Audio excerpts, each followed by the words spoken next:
ഇപ്പോൾ കെ.സി. വേണുഗോപാലിൻ്റെ പേര് ഇങ്ങനെ ഉയർന്നു വരുന്നുണ്ട് മുഖ്യമന്ത്രി സ്ഥാനത്തേക്ക്. പക്ഷേ അദ്ദേഹം MLA പോലുമല്ല. അങ്ങനെ MLA പോലും അല്ലാത്ത ഒരാൾക്ക് മുഖ്യമന്ത്രിയാനുള്ള സാധ്യതയ്ക്കുണ്ടോ? അല്ല, ഞാൻ ചോദിക്കുന്നത് എവിടെ ഉയർന്നുവെന്ന് നിങ്ങൾ പറയുന്നത്. ഈ ആൻഡ്രോയിഡ് ഫോണിൻ്റെ കാലഘട്ടത്തിൽ സോഷ്യൽ മീഡിയയിലെ കുറേ ആളുകളുടെ പേരിട്ട് പ്രചരിപ്പിക്കുന്നു.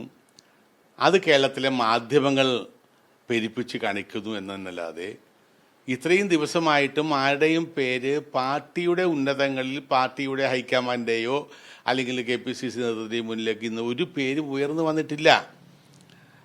ഈ കേരളത്തിലെ ജനങ്ങൾ തിരഞ്ഞെടുക്കപ്പെട്ടതിന് ശേഷം നിയമസഭാ സാമാജികരായി തിരഞ്ഞെടുക്കപ്പെടുന്ന ആളുകൾ ഭൂരിപക്ഷം കോൺഗ്രസിനുണ്ട് എന്ന് ബോധ്യപ്പെടുന്ന പക്ഷം ആ സമയത്ത് AICC അതിൻ്റെ ഉത്തരവാദിത്തപ്പെട്ട ആളുകളെ വിട്ട് MLA മാരുമായി ചർച്ച ചെയ്ത്, ഉന്നത നേതാക്കന്മാരെ ചർച്ച ചെയ്ത് പാർലമെൻ്ററി പാർട്ടി തന്നെ തീരുമാനിക്കുന്ന ഒരു കീഴ്വഴക്കമാണ് പണ്ടേ ഉള്ളത്.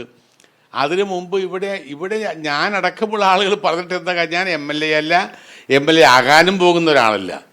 അതുകൊണ്ട് എനിക്കൊന്നും യാതൊരു വോയിസും ഇക്കാര്യത്തിലില്ല. അതുകൊണ്ട് ആര് മുഖ്യമന്ത്രി ആകണമെന്നതിനെ കുറിച്ച് തീരുമാനിക്കേണ്ടത് മെയ് 4-ാം തീയതിത്തെ തെരഞ്ഞെടുപ്പ് വിധിക്ക് ശേഷമാണ്. MLA മാരാണ് തീരുമാനിക്കേണ്ടത്. അവർക്കാണ് അതിൻ്റെ കോൺഗ്രസ് ഭരണഘടന അനുസരിച്ച് MLA മാർ യോഗം കൂടി തീരുമാനിക്കണമെന്നാണ് പറഞ്ഞിട്ടുള്ളത്.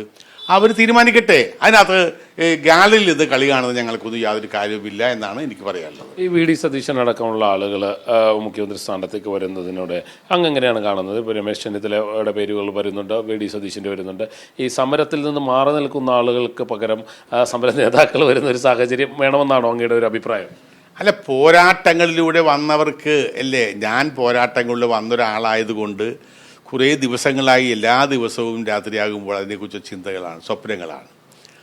പോരാട്ടങ്ങളിലൂടെ വന്നൊരാളാണ്. പോലീസിൻ്റെ തല്ലുകൊണ്ടിട്ടുണ്ട്, മാർക്സിസ്റ്റ് പാർട്ടിക്കാരുടെ തല്ലുകൊണ്ടിട്ടുണ്ട്, ഈ SFIയുടെ തല്ലുകൊണ്ടിട്ടുണ്ട്, ജയിൽവാസം അനുഭവിച്ചിട്ടുണ്ട്, അങ്ങനെ രക്തം പോയിട്ടുണ്ട്.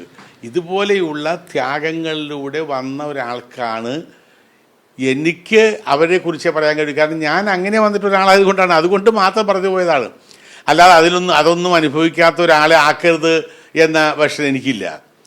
ഞാൻ അങ്ങനെ അഭിപ്രായം പറഞ്ഞിട്ടുമില്ല. അങ്ങനെയുള്ള ആളായിരിക്കണം എന്ന എൻ്റെ ഒരു സ്വപ്നം.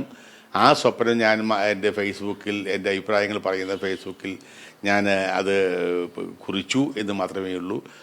മുഖ്യമന്ത്രി തീരുമാനിക്കുന്ന കാര്യത്തിൽ ഞാൻ ആരുമല്ല, ഞാനൊന്നുമല്ല. അത് AICC തീരുമാനിക്കട്ടെ, അത് MLA മാർ തീരുമാനിക്കട്ടെ. MLA മാർക്ക് ഇവിടെ ഈ പറഞ്ഞ ഫേസ്ബുക്കിലെ സോഷ്യൽ മീഡിയയിൽ വരുന്ന ആളുകൾക്കൊന്നും ഞാൻ ശ്രദ്ധിച്ചു, പല ആളുകൾക്കും യാതൊരു കാര്യവും പാർട്ടിക്ക് വേണ്ടിയില്ല.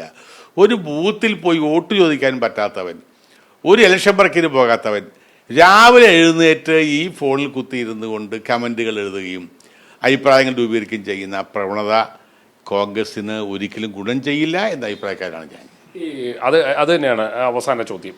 അതായത് ഈ നേതാക്കളുടെ പേരിൽ അണികൾ തമ്മിലുള്ള ഈ തമ്മിൽ തല്ല് അത് പാർട്ടിക്ക് വലിയ ദോഷം ചെയ്യുന്നില്ലേ? അണികൾ തമ്മിലൊരു തമ്മിൽ തല്ലുണ്ടെന്ന് തോന്നുന്നില്ല.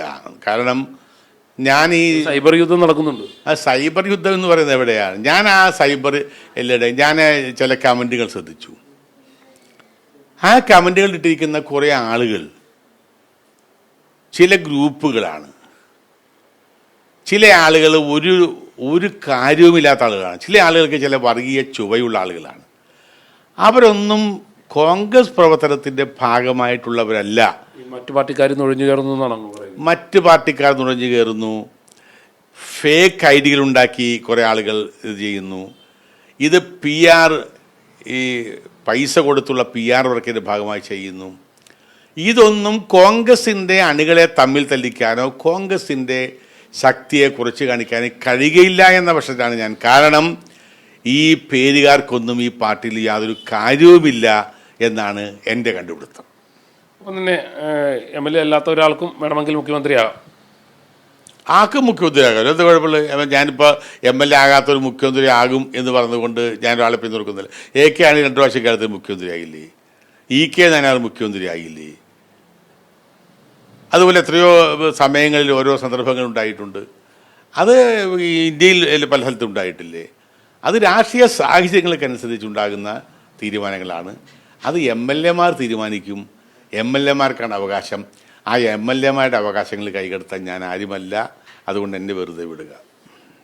എന്തായാലും അദ്ദേഹം പറയുന്നത് പോലെ കോൺഗ്രസിൻ്റെ അണികളല്ല തമ്മിൽ തല്ലുന്നത്, പകരം സൈബർ ലോകത്തേക്ക് വലിയ രീതിയിലുള്ള PR വർക്കുകളും ഒപ്പം തന്നെ മറ്റ് പാർട്ടിക്കാരുടെ നുഴഞ്ഞുകയറ്റവും ഉണ്ടായിരിക്കുന്നു എന്നുള്ളതാണ് അദ്ദേഹത്തിൻ്റെ ആരോപണം.